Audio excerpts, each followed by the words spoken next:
Pinabura ng United States Citizenship and Immigration Services ang apela ng komedyanang aktres na si Ai de las Alas na bawiin ang petisyon niya para maging permanenteng residente ng Amerika o US Green Card holder ang kanyang mister na si Gerald Sibayan, matapos matuklasan ang third party sa kanilang relasyon.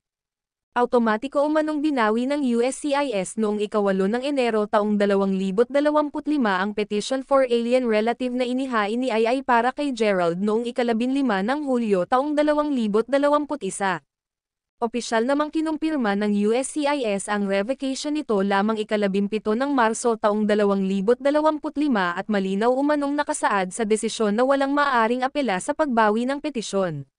Kabilang din sa mga hiniling ni Ai sa ahensya ang pagbawi ng mga travel at work permit ni Gerald sa Amerika.